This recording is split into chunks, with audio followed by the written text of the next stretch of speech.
Heidi, we're set to record. I'm going to call the meeting to order.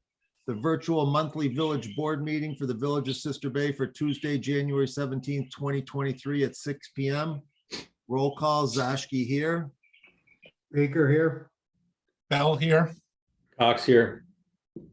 Kanaka here. And we'll log everyone else as absent and see what develops. Heidi will have the Nate's with us now. Nate Bell has joined us. Yep, Denise is the only one I don't see.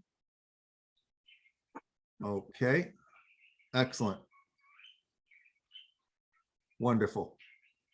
All right, I will ask that anyone who would like to join us, please stand, and on the count of three, we'll recite the Pledge of Allegiance. 1, 2, 3.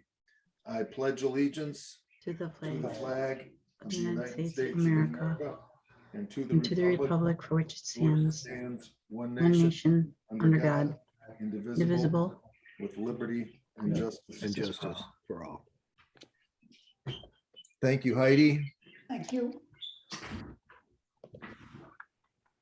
Okay. I will motion that we approve the agenda as published. Do we have a second? Second. All in favor, say aye. Aye. Opposed? Motion carried. I motion that we approve the meeting minutes from the village board meeting of December 20th, 2022 as published. I'll second that, Rob. All in favor, say aye. Aye. Opposed? Motion carried. We did receive correspondence in our packets and an additional follow-up email regarding correspondence. Do we have any comments or concerns from the public joining us on a non-agenda item this evening? No. Hearing none, I will move us along to agenda item 7, our county supervisor report from Dave Lenow. Dave, take it away.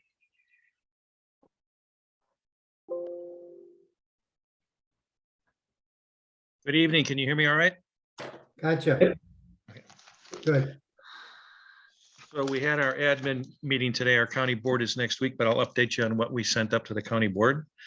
We did approve through technology services, the Lawrence University Bjorken fiber agreement. What that is that was the fiber agreements that were put in place back in 2014 between Ensight and the county to all of the county facilities like the EMS station in Sister Bay, the libraries, all the schools throughout Door County are all a part of that network. And Bjorken had taken a little while to work through it, and that was finally approved and finished in December. And so we signed off on all the contracts today for that. The second thing was we also updated our leave of absence policy for unpaid leave of absences. This is not the FMLA type of agreements. This is the personal ones. The county has two types of policies. They have a policy under the FMLA and also the state. And when that is exhausted, which I think is 12 weeks typically, when that is exhausted, the county also offers an additional 5 weeks, or I'm sorry, 6 weeks that they can add on to that. So we approved that today. We also approved an amendment to our administrative manual for a premium crisis pay. Premium crisis pay, I mentioned this because it has to do with taxes, of course. Premium crisis pay, what that is in the Health and Human Services Department. They have several individuals that are on call, and that's their job. Their job is to be on call. So they're salaried, and pretty much they work from 3:30 in the afternoon until 7:30 the next morning when they're on call. And they get a salary, and then if they're called out, usually those crises take anywhere from 3 hours as average, but it's not untypical to go 7 or 8 hours. So they get a premium pay for that. And so we updated that premium pay. It had not been updated for a couple of years. We also, let's see, I noticed in the packet, there was a section here that Tasha put in as far from the human resource side, as far as the people that have left and the number of vacancies. We also had that updated today. Just so you know, just as kind of an FYI, we have 34 current vacancies. And one of the vacancies that we're recruiting for, very, very difficult to find and train for, is the 911 dispatch center. The dispatchers, there's 12 positions in that. We have had no more than 6 for almost 4 years. So I don't know if you've noticed it, but if you're traveling up and down the highways, you may have seen some of the billboards that Dan Kane put up recruiting, and they got quite a response. They got 24 responses to that, and they're currently interviewing them. And the idea is to hire them and then train them. It takes 4 months to train a dispatcher before they can dispatch on their own. And the problem with that is, like everybody else has their problems, but the problem with that is there's only 4 dispatch councils at the Justice Center.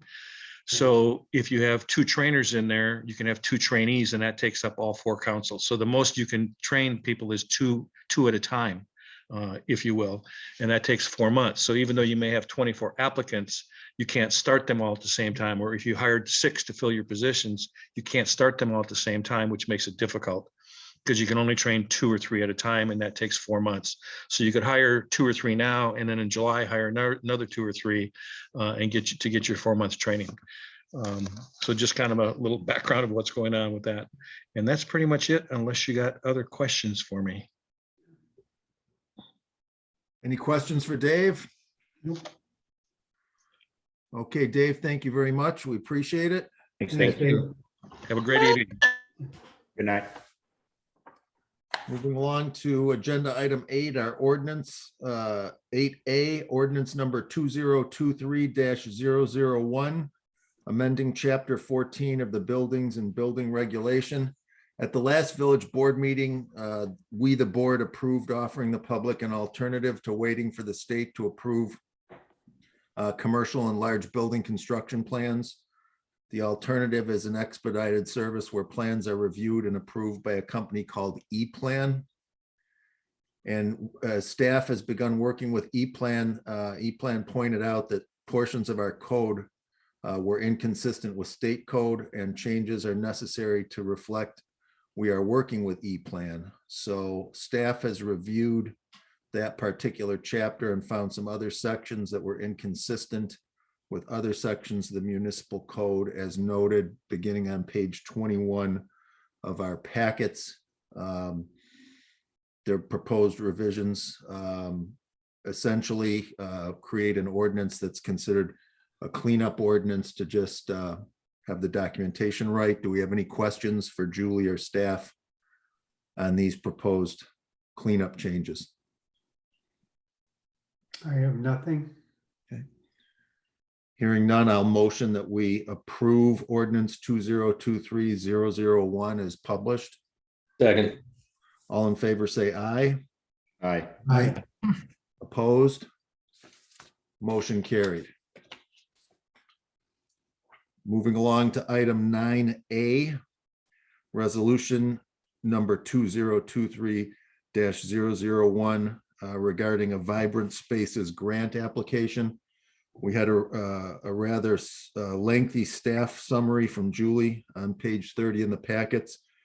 Julie, is there anything you'd like to summarize regarding this resolution?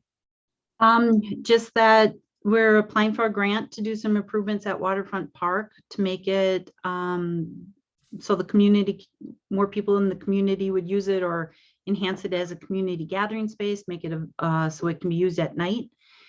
In order to apply for that grant, we do need a resolution, and this resolution we would take if you agree with it, and we would forward it on with the grant application. And that's a 50-50 grant, right? Yeah, well, we're gonna apply for up to 50,000, but then we have to match it with 50,000. The match is not a problem for us at all, because the parking lot at the edge of the property where the pavers are and the work being done there, that alone is more than enough to meet our match. So we're good on that, but we still do want to try and get as much money as we can, of course, through grants to make this project happen. I'm working on a second one that hopefully we can get as well to pay for the bike racks. So we've got a couple grants going on, but this one in particular required the resolution. Okay. I will motion that we approve. Don had a resolution- question, Oh, Rob? sorry. Sorry, Yeah, Don. that's all right. It's just a quick one. You mentioned the pavers, and when I was reading in the documents, that's not part of the Mill Road rebuild or finish or fix. So the pavers are completely different than that? So on Mill Road, we have that parking lot that fronts on Waterfront Park. Yep. And we're taking those bricks or those pavers up, and the decision was, the board had decided that they would, that would be asphalt, blacktop. Yep. But we're going to keep those pavers to integrate into other areas of the park, so everything continues to blend together. But yeah, the bricks wouldn't be on the parking lot itself. No, I guess my question was if you had to come up with $50,000, it sounded like it would be to redo that parking area where the pavers were, and I thought that was already covered with Mill Road fix. I'm sorry, I understand now. So Okay. the 50,000 would primarily go towards expanding the gazebo Yeah, and okay. installing lights, That's what I thought. Okay, path lighting and stuff. perfect. Thank you. Yep. Any Anyway, other questions for Julie or staff? I will motion that we approve resolution 2023-001 regarding the Vibrant Spaces grant application as published. I'll second that. All in favor, say aye. I, Aye. Aye. Opposed? Motion carried. Agenda item 10, discussion action items, number 10A. We have a liquor license request from Ron and Lisa McDonald from Northern Grill. I'm going to turn this one over to Julie for some commentary with the question to start us off as whether, does this signify that we're opening up and publicizing the application process that anyone would want to go through? Or are we simply, at this point, we're starting that process because we had an inquiry? That's correct. We would start the process or determine if we want to start that process. So the McDonald's reached out to Heidi inquiring about the license. They wrote a letter, as you saw in the packet, and they asked to be put on the agenda. We also have a letter from the Johnsons, from Bjorn Johnson, where they would also like access to that license. I think the board needs to discuss, have we hit that point where we advertise, maybe it's a letter of interest to see who's interested in obtaining that license? But we do have inquiries and we do have a license. So do we want to continue to hang on to that forever? Or do we want to actually start looking at whether we want to issue that license to someone? I've got a So, had a Don? couple questions. Yeah, a couple questions that I, when I was reading the packet today, I noticed, well, a couple things. Number one, from Northern Grill, I don't know the difference. I'm not educated enough on the different classes and the Class B and all that. And I know you have a license today, and you'd like to get this other license for expansion, and I didn't understand, quite frankly, that. And then a second question, and then I'll quiet down. For Bjorn, or with Bjorn's letter was, it doesn't seem like the village is limited to only those, like to have a certain number of those licenses. But if the facility itself is big enough and allowable enough, we could grant more than those, or the state can grant more than those licenses. So I don't think it's all about just this one license based on the different things I read. Would that be correct then? well, I think, so I'm going to turn it over to Heidi. So Heidi is the one, the village clerks are the ones who actually issue these licenses and monitor them. I would say she's our resident expert on these, and she'll explain the difference between them and why this one is important and why everybody wants this one. Heidi? Okay, thank you. So the village has a quota on the number of Class B liquor licenses that they can issue. That quota was met with Husby's license, and the Sister Bay Bowl license. We have what's called an above quota license, where you have to meet certain requirements in order to get that hard liquor license. That would be the 300 seat license. That's what Lisa and Ron have right now, actually, is the 300 seat license. But this reserve license was created back in the 90s when the Tavern League asked for an additional license for all the municipalities when they instituted the quota system. So this reserve license is not limited to 300 seats. It doesn't have any of those restrictions on it. So it's a pretty valuable license to have. Okay.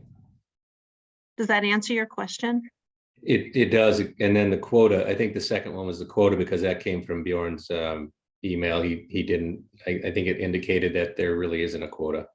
So yeah, if you meet the requirements of that above quota 300 seat license, you can still get a hard Okay. liquor license, but Got it. then you have to have those 300 permanent indoor seats.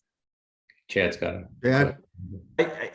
First off, we're just in discussion, right? Because I feel like if we're going to vote on something, I'd recuse myself because I do own an establishment with one of these licenses. But I also think because I'd like to add, but we're not voting on anything on this right now. No, Okay, good. I still need to collect an application on an application form and a fee. I guess, my time is limited here on this board, but what I would suggest is developing criteria and thinking about ways to wait, like Lisa and Ron, they've been around in business for a long time. No offense to Bjorn, but something that doesn't exist yet wouldn't make sense to me. There's other establishments out there that have been around that would probably have a lot of interest in this. So I would just suggest figuring out a way to come up with like a way to choose these, who it goes to as diplomatically as you can. I guess you people can weight it in any way they want. Some people will weight things differently, but that would be my 2 cents for you guys going forward. I think Chad's point about criteria is a good one. I'd also think we should have a draft of definitions for the board to be able to examine to start this process that really summarizes what's the difference between those two licenses. It's hard to comprehend necessarily what's different between the one apparent reserve license and the apparently unlimited, if we so choose, or limited to however we would put it in scope of the 300 seat licenses. I think we need to see, a little write-up on what the specifics of each one are, and then start working on, discussing what would be criteria, or what are the qualifiers we would be as a board looking for if we were to open up the application process and publicize it. How does that sound? Yeah, I mean, it's a good start. We got to do something, right? Because it's good. This is going to be one of the most difficult Exactly. votes, decisions, discussions we'll take, and because there's going to be a time when 3, 4, 5 establishments might all say, hey, we'd like this, and then what do we what do we do? Go around the room and all argue for our favorite resident and citizen and business. It just seems like that. Like I said, I thought I misread Bjorn's email, and I thought it indicated it wasn't all about just this one license, but it seems like that obviously if somebody doesn't have a sizable enough business, maybe it is. But that's my ignorance on it, so I apologize. Yeah, it's the 300 rule to me is a bad one. It encourages you to build a big monster place, right? And that got in there because mostly I think what the big lobby was the stadium, the bars around the stadium of Lambeau Field is why that kind of was pushed by the Tavern League and some of the bigger venues, the wedding venues, etc.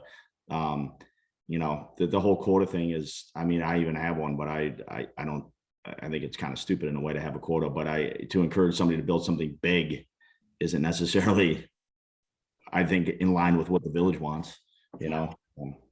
And if you wait around long enough, once there's a population increase, you do get to add another reserve license if But you would like. how far away are we from that, Heidi? Because we're over that, what the quota is, we're way above it, I think.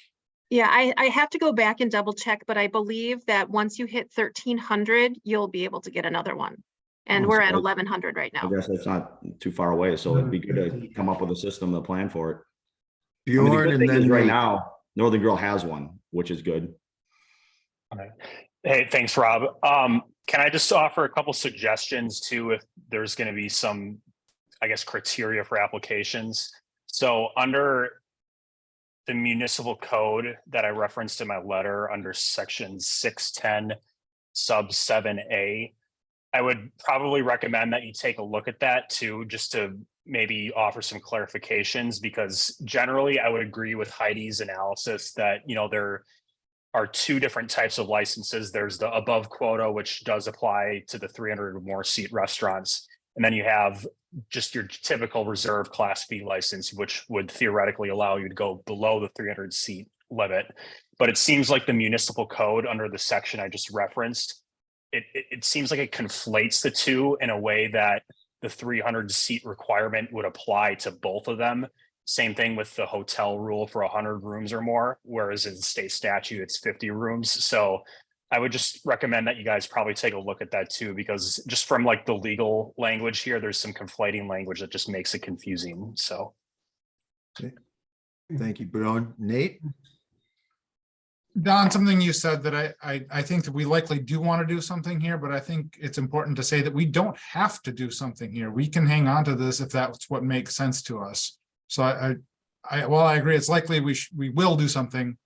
I think that we should consider the option of hanging on to it as a viable option, depending on what we come up with.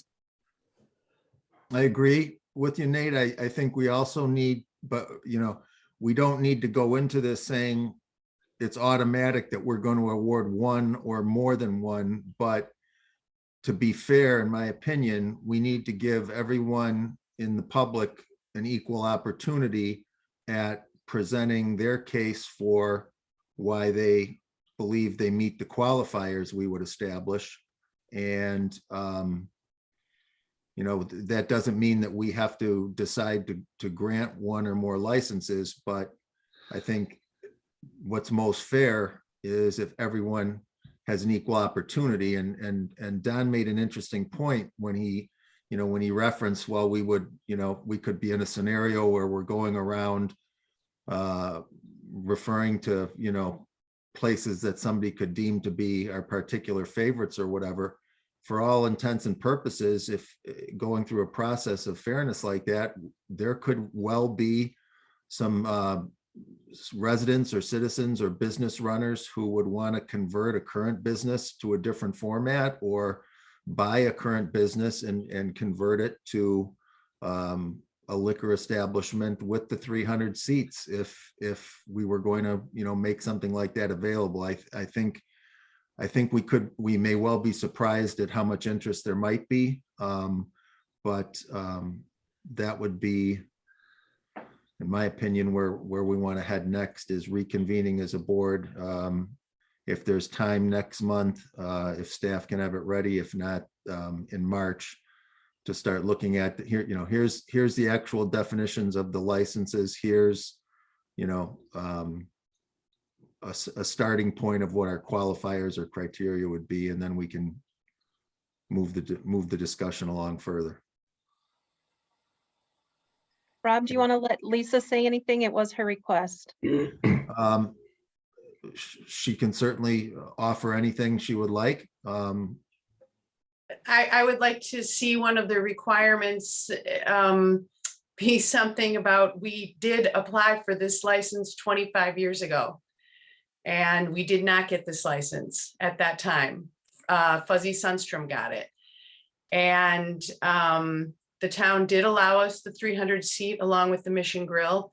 But now that the license is available again, that I'm requesting that license again. And I feel like that has some merit to it, that we have been in business here for 25 years. I would So- say it should, right? I mean, that's why I think coming up with a criteria would be in the best interest to Everybody. look at it more objectively than subjectively. Yeah, and even, I agree, and I think, Lisa, that there would be consensus among the board that even if, for instance, the facts you just referenced weren't part of, a qualifier or a list of criteria, I would certainly think that we would have a commentary section or a chance for anyone making an application to, put down their reasons for applying and what they thought, was unique to their case. So, absolutely. Okay. Do we have any other comments or questions from the public or from trustees on this topic? I'll look forward to discussing this further with everyone as we move along. And for those of you who inquired and had questions this evening, Lisa, Bjorn, and anyone else who's listening but didn't say anything, please feel free, if you remain interested as we continue to discuss this at the board level, to join in, and we'll certainly give you floor time for any of your thoughts as we discuss it at future meetings. Thank you. Okay, moving along to item number 10P or 10B, excuse me, the amendment to the professional services agreement.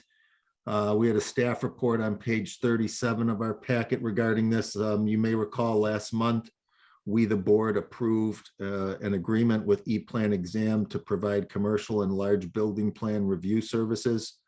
Part of that agreement included a fee schedule. There was a typo on the fee schedule as published, and we would have been charging applicants an extra $200 for each service. Staff caught the error and has corrected it. So what we're dealing with is essentially cleanup here. It's clerical cleanup to a typo on that fee. So does anyone have any questions regarding this? Hearing none, I'm going to motion that we amend the professional services agreement as noted in our packet this evening. Second. All in favor, say aye. Aye. Opposed? Motion carried. Item number 10C, discussion on the timeline for considering candidates for the board vacancy appointment. Essentially, we've had two schools of thought on this surface for us to discuss this evening. One, there has been some inquiries from the public and from candidates who have notified the staff that they would be interested in solely the appointment position. That they're interested in that and are wondering how soon we would be filling that appointment slot. We've also had some inquiries from people who have people who are part of the 7 candidates that will be in the primary for the board election for the trustee slots, who have also said, in addition to turning in their papers and saying they're interested in running in the election, they would also be interested in the appointment if we were to do that ahead of time, which has led to the other school of thought for us to consider and discuss this evening as to do we want to wait until after the election, and which will include learning more about the various candidates. We're going to go from 7 candidates down to 3 by the time the election happens. And there will be a League of Women Voters seminar, presentation of the candidates, and a question and answer forum that the candidates will participate in, etc. Do we want to wait until we learn more about the candidates and perhaps see that out of the 7 who were ready, willing, and able to commit full-time to the board. If they do not make the final vote, would we want that information and knowledge of them and their interests before appointing that open slot? So that's, in a nutshell, everything out on the table for us to discuss this evening. Chad? Yeah, to clarify what Rob said, Heidi, I just want to make sure. So the primary is whittling it down to 3. 6. No, the primary whittles it down to 6. There's 7 candidates. The Whittles it down primary to will get it 6. down to 6, and then the election will get it down to 3. And then there will be among whatever else may develop between now and then, there'll be a League of Women Voters presentation of the candidates, which will be offered to all 7 prior to the primary. So just to throw this out there, since we have a voting process coming up, and 3 of the people are going to get elected in, it's really easy to see who comes in 4th place based on the number of votes. Why couldn't we just wait? Nobody gets to pick anybody. We let the voters pick it. And I don't know if that's right or wrong or legal, but to me, it would be the most democratic way to do it. It's You can just like- function another 2 meetings without them. It's not a big deal. Okay. Don?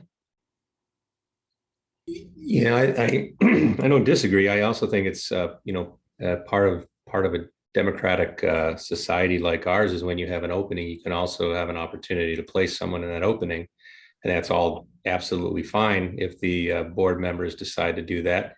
I think there's some value in getting someone on and getting that person up and running by the time we get to the April, May, because we're going to have 4 new people join all at once. Otherwise, we have 3 new people plus the appointment after the election. Well, if 4 out of the 7 will be brand new to committees, brand new trying to sit committees.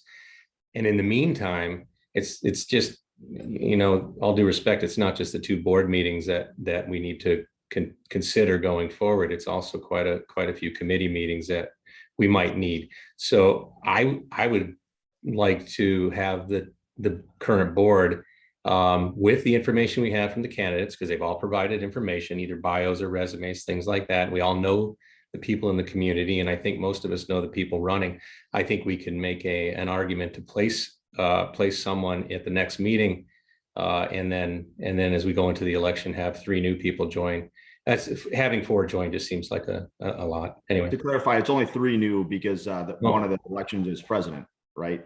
no, it's going to be This is 4 just a new. trustee election we're talking about. There's 7 candidates for 3 open trustee seats. Trustees. What? They'll be whittled down to 6 via the primary, What? and then those 6 will go down to 3. Yeah, you have Chad's, Mary's, Scott's. Mary's is an appointment. Mary's next year. You have, No. Mary's is an appointment. You But have, that's right, which is number 4.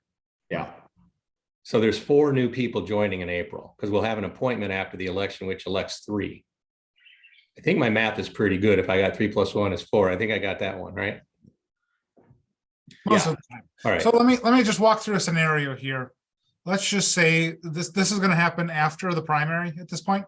I mean, like, let's just say we do it next meeting, or is that when is the primary versus next meeting? The primary 23rd. is the same day as the next meeting. primary is February 21st. Okay, so let's just say we appoint somebody that's on the ballot. Just somehow that's what ends up happening, and that person still gets elected. We would then have a further appointment at that point, but that person would have 2 or 3 months of experience at hand. I hear what you're saying, Don, and I hadn't really considered that so much till you spoke up.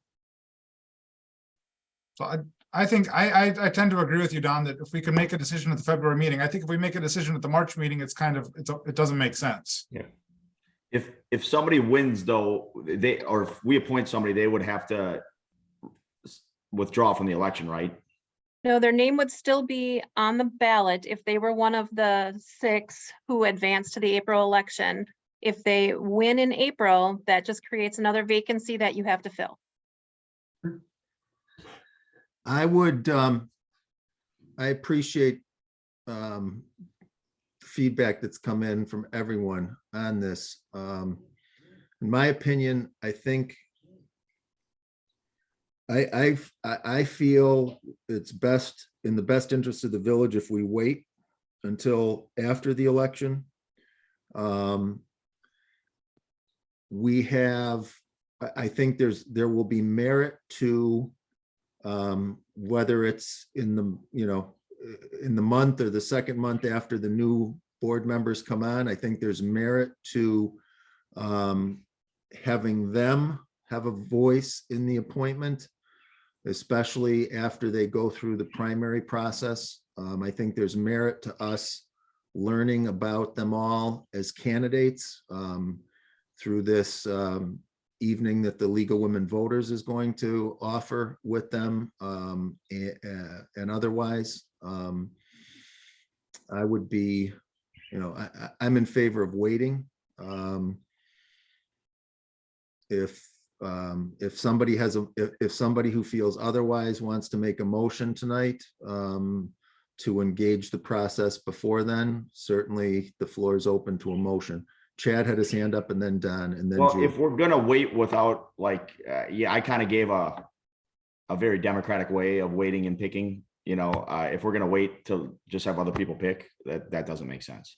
So I would agree with Don. I mean, I didn't give Don's point any thought about, yeah, it could be helpful to have somebody in for an extra. I mean, it's really only going to be one meeting in March. It won't even be the March meeting because we have to wait until the results of the primary, right? Or we don't have to. No, we could be appointing somebody potentially. We could pick in on February. the same day of the primary, and then we would have let's under this, if we appointed somebody who has declared for the general election and also said they're interested in the appointment, and they wound up being one of the 6 that clears the primary, then at the March meeting and leading up to it, Heidi, what is the process we would have to go through? So you would swear that person in at the March meeting and they could start serving at that meeting. Their name would still be on the ballot for April. And if they win in April, that would just be another vacancy. But in the meantime, I can't, but that person could put the word out that they are no longer running. That happened with Gibraltar School Board not that long ago, and just make it be known, don't vote for this person.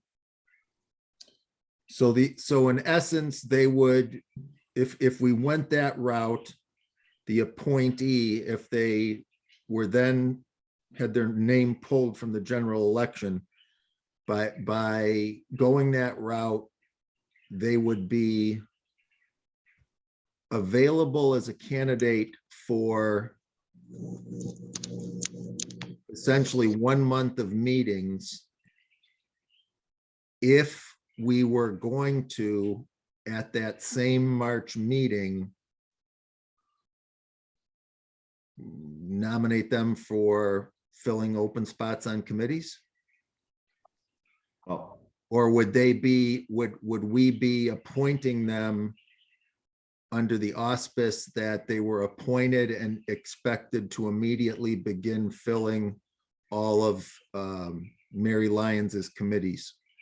I guess that's up to you if you wanted others to temporarily step in and fill those vacancies, because they're vacant now. I don't know if you had plans for anyone else just to cover those few meetings for the next couple of months. Considering there's a presidential election as well, appointing somebody in March where it could be completely different in April or May, it just doesn't seem like it makes sense. Personally, I would choose from one of the candidates based on whoever comes in 4th place. That would be mine. Because we're not losing. Don, I hear your point, but it's one more meeting to appoint them for committees and say it gets changed a month later. We're not losing much. I agree. Julie? So just so everybody's aware, we've only had 3 people express interest in the last month. for filling Mary's position, and they're not all people that are running for office. The two that expressed interest that would be on the ballot are Sarah White and Nick Devley. But we've also had interest in a resume submitted from a guy by the name of Ron Strelka. So it's more than just candidates that are interested in that position. One thing we have to keep in mind too is the candidate might have, they might have not want to be appointed and taken off the ballot. And we have to think about that too, because if somebody is elected in spring, they're going to be making more money. If you're looking at the money side, they're going to make more money if they're elected than if they're appointed. If you're appointed, you're filling out Mary's term at Mary's old rate. If you're elected at the new rate approved by the board. So I just want to make sure everybody's aware of that. Don?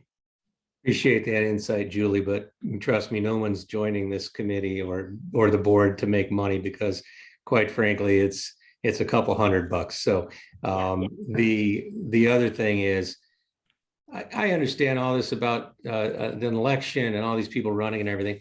Good heavens, last April, there was 2 people to run to fill 3 seats. And you're talking to a guy that had to get a write-in swell of energy behind him to actually get elected. I got elected with 16 votes that people decided to write my name in.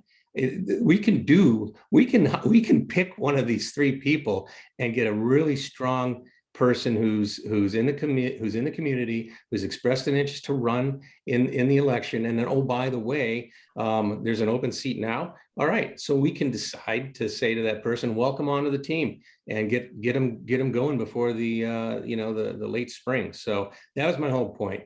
Good heavens, it's we've got people ready to help the village. We ought to say thank you very much and embrace them and give them a big hug and welcome them in. So I think we talk about the 3 people, and maybe next time, maybe we have a special session if we can, but if we can't, that's fine. February, and we look at their resumes, their bios, call them on the phone, talk to them, and get to know them, and then we pick one. That's my suggestion. Could we pick one tonight? No, we haven't shared resume information. We haven't shared what they've submitted as what they want the board to be aware of in terms of considering them as a candidate. I do have it for 2 of them. Okay. I do have it for 2. So who are the 2 So- that you do have? Sarah White and Nick Devley. And those are the only 2 that are running. No, we've got, there's a lot No, of the people 2 running. that, Of the the one, two that yes, inquired of the for ones this- that, yes. the 2 that inquired for this spot, 3 inquired for the spot. Those are the only 2 that are running in the election that inquired for the spot. Correct. Yep. So what keeps me from making a motion that we appoint one of those 2? Is there anything that really keeps me from doing that? You could do it. Julie? I'm not aware of anything that would prevent you from doing that. I mean, those Okay, are, I'll make a motion that we appoint Sarah White to the vacant board position. Second. Okay. We- All in favor, say aye. Aye. Aye. Opposed? Motion carried. Okay, Julie, you will, Sarah's on the meeting. okay. Can we swear her in? Sarah, right now? congratulations. We're looking forward to working with you. We'll have more information through staff and Julie to you regarding next meetings.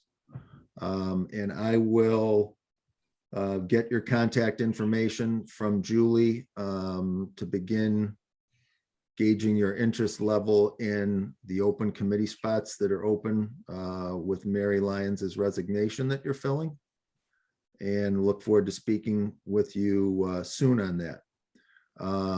So I believe then, Heidi, since we're making that appointment now this evening, then we do not need to have a primary. Because No, that will her remove, name will appear on the ballot in February.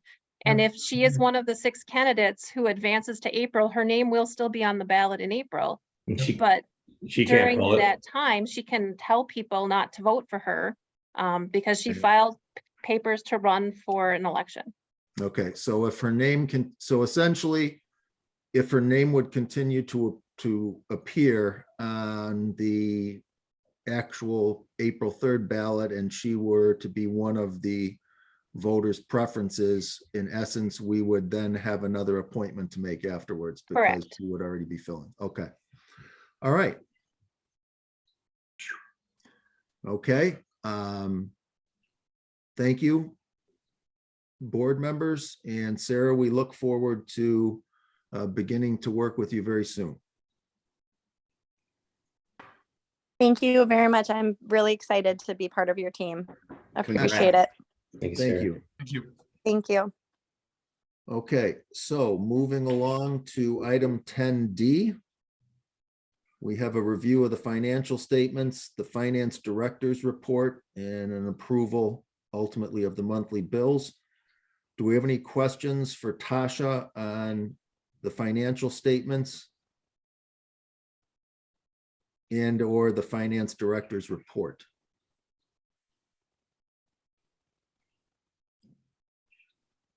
Hearing none, I will motion that we approve the monthly bills as noted in our packet this evening.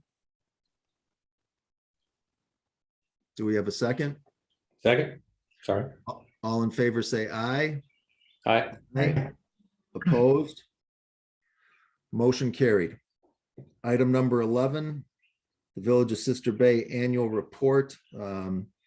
Significant pages of our packet beginning on page 53, dealing with the annual report. Do we have any questions for Tasha or staff on the annual report? Tasha or Julie, is there anything you would like to discuss or make a special note of? I would, yeah.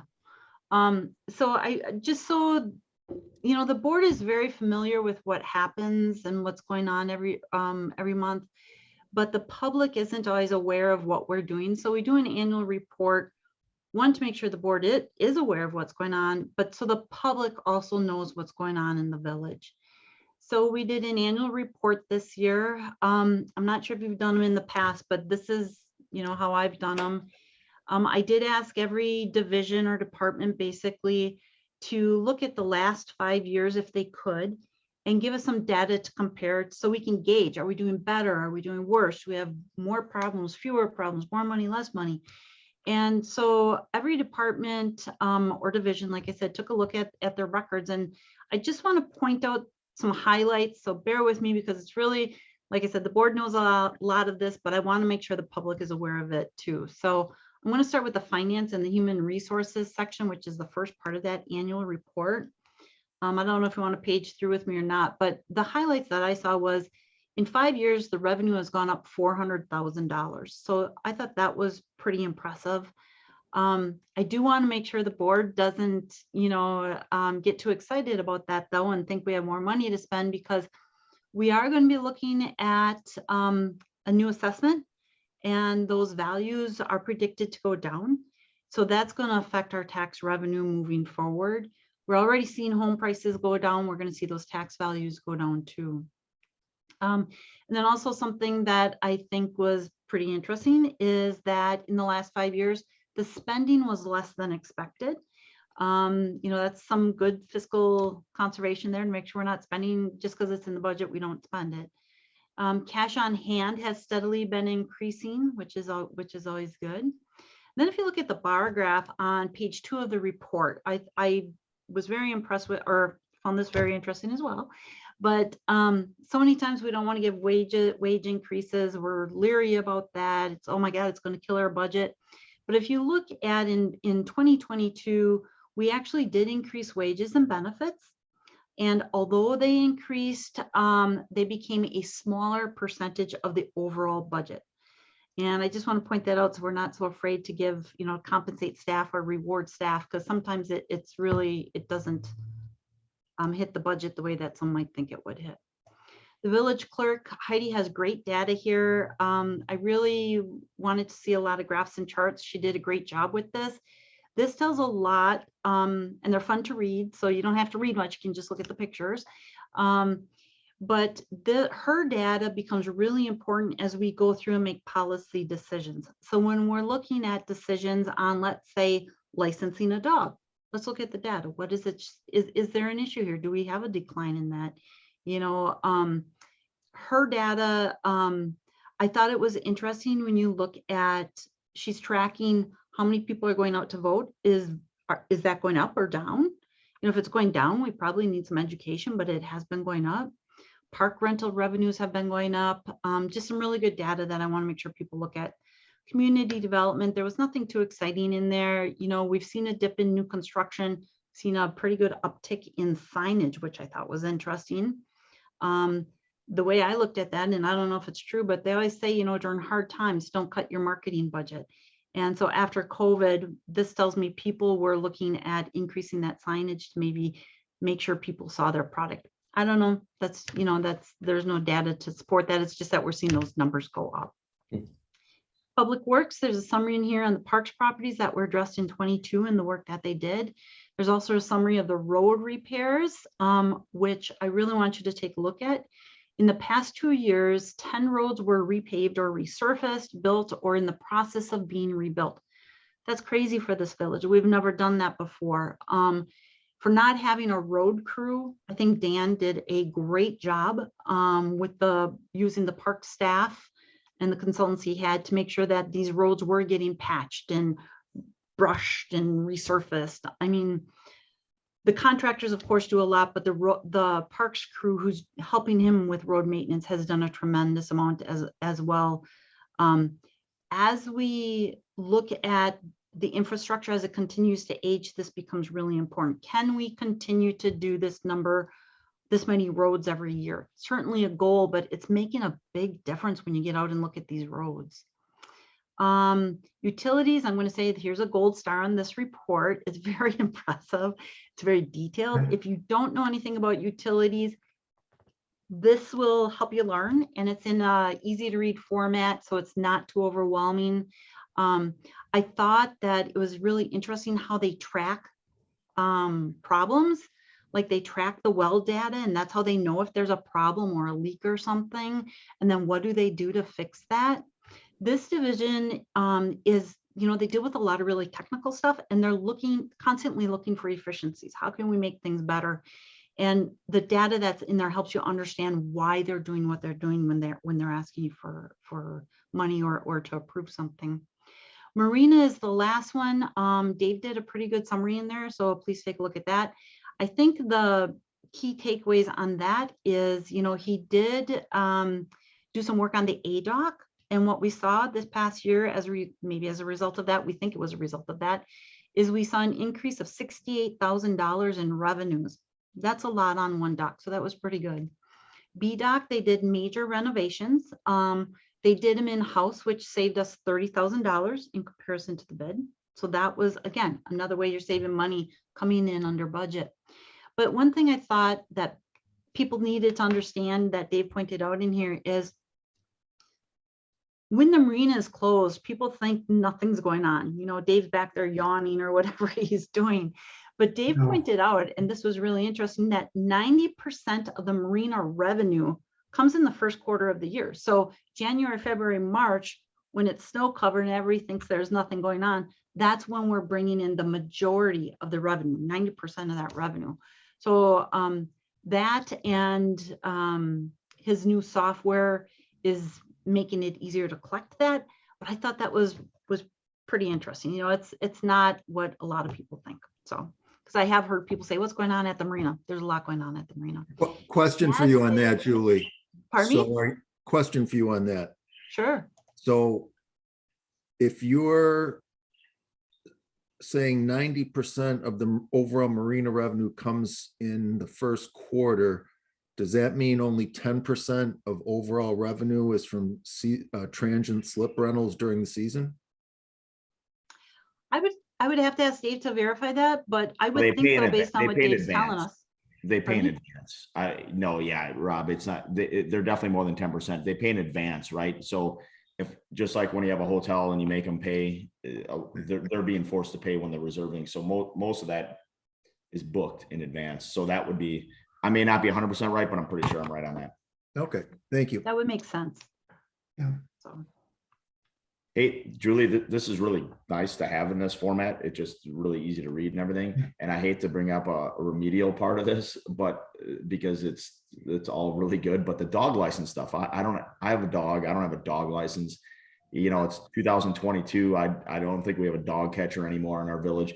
Why does a village see or need to have dog licenses in this day and age? You know, like, right, it's not the 50s anymore, and maybe there's something I'm missing, but let me know. I mean, my dog's got a chip in it, you know, it's got a lot more things than a license from the village. So why is that still a thing? State of Wisconsin, Chad, state of Wisconsin.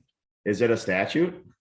It's terrible. Because Heidi just really wants to hang on to this. We want to get rid of all the time. I was like, no, we need to keep the dog licenses. Yeah, it's comical to me. Heidi, what's the fine for not having one? The fine for 30 not days in the licensing, well, slammer. there's a $25 late fee that you could be assessed for filing or applying That's only if I after. file though. That's 30th. on there. If I don't file, what's the fee? The board has not determined that. Yeah, good to know. I think it should, Well, I it think should one be of very, the, very expensive. Maybe we need to impeach Chad.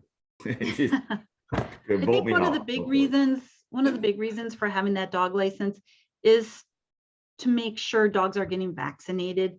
And most dog owners are pretty responsible, but it's the village's way of saying, knowing what's going on with those dogs. For example, we had issues where dogs have bitten people or other dogs at the dog park. And when and one of them did not have rabies shots, but you know, so it's a way that you can track the health and make sure your residents are protected from things like rabies. That's my take on it. All right. But the dog part it's not, we don't discriminate against out of village dogs at the dog park, right? Actually, Heidi had a really good idea on the dog park, which isn't on the agenda, but I'm just gonna throw it out there real quick. And that is, you know, maybe you have a fob to get into that dog park. And you only get that fob if you've paid your license. It's a perk for getting the license. Sounds like a lot of control over dogs, but hey, you good luck with that. It is a good idea though. Yeah. Any Something other for parks to think questions about. or comments for Julie or staff on the annual report? No, it's a good job, guys. Yeah, it's really nice to have this. Fantastic. Excellent. Very nice. Excellent job. Thank you very much. Okay, moving on to item number 12, staff reports. Julie, Dan, My report's in there. I don't have anything else to add. okay, Mine Dan, too is in anything there. I to don't have add to anything to yours? add at this time. okay. Thank you very much. Item number 13A, committee appointments. We have an opening for a resident on the Parks, Property and Streets Committee. We have an applicant, Jerry Aarons, and we have information starting on page 86 in our packet. And then Jerry's resume that he shared with us beginning on page 87, noting his extensive interest personally and qualifications for serving as a resident member of Parks, Properties and Streets. Do we have any discussion on Jerry Hey, Aaron's Rob. candidacy? Yes. Jerry is on the call if you have any questions for him tonight. Mhm. Thank Hi, you. everybody. Hey, Do we Jerry. have any Jerry. questions for Jerry? I've got a couple questions, but they're not really related to this. I mean, I'm looking at your work experience and I mean, I'm sure you've got many interesting things to say about working at AMD. I am off Sure, I'd Intel chip I'd here. love to chat with you about it sometime. Okay. I will motion that we approve Jerry Aarons to fill the resident opening on the Parks, Property and Streets Committee. Second. All in favor, say aye. Aye. Aye. Opposed? Motion carried. Jerry, welcome. Thank you for offering to serve. We look forward to working with you. Thank you. And I look forward to serving as well. we'll have our first meeting coming up on the first Monday in February. You'll get packet information. It looks like your email information has all been shared with staff, so you'll be on the distribution list and we'll look forward to you beginning to participate. Chad? Nate, do you need a resident person on tech? That's got disbanded and Rob disbanded a couple months ago. Oh, no. It's because you guys didn't meet for 10 years. Okay, thank you, Jerry. Okay, item number 14, committee reports. Administrative Committee, there's no update at this time. Coastal Byways, that's one of the open spots of Mary's. There's packet information in there. DCEDC as well, one of the open spots of Mary's. And Emergency Management Plan Committee. I know Heidi has got an email out to Denise asking if there's going to be any progress regarding a meeting there. We'll hear back from her on that. Finance Committee has not met. Fire Board. I'll let Scott weigh in if he has anything. It was a real quick meeting. We covered, I think everybody knew we got a $900,000 grant for covering the fire, the new fire engine we got coming in. So we talked about that. They ran some numbers. Rob, do you remember when the Liberty Grove had said that they wanted some kind of balance sheet as far as this 1/3, 2/3 split we have on the costs to see that somebody's not paying more than the other? So Chris ran the numbers, and it's very, very close to the original formula. So that was a good thing to hear. But that was about it, just a short meeting. Yeah, the $900,000 grant that Scott referred to, that is congressionally directed funding, which is part of the $1.7 trillion omnibus spending bill that was passed. So that goes towards that $1.1 million fire truck new engine that we were going to split with Liberty Grove. There was also a federal FEMA Fire Act grant that was attained with $7,800 to replace 3 of our 5 command and control gas detectors. And there was also a 50-50 grant attained from the DNR, which provides $8,000 to the fire department, and that's toward fire protection of DNR lands. It covers hoses, tools, foam, wildland specific turnout gear, and also a Class A field telephone. And we will be meeting again in March. Yes. Okay. Ad hoc Green Tier Legacy Community Committee meets again on Monday, and that will be a work session for our annual report that's due to the state. Historical Society. Met on the 5th of January. Discussed the Christmas market, some ways to reduce costs. The trolleys were a great service this year. However, they were very, very expensive.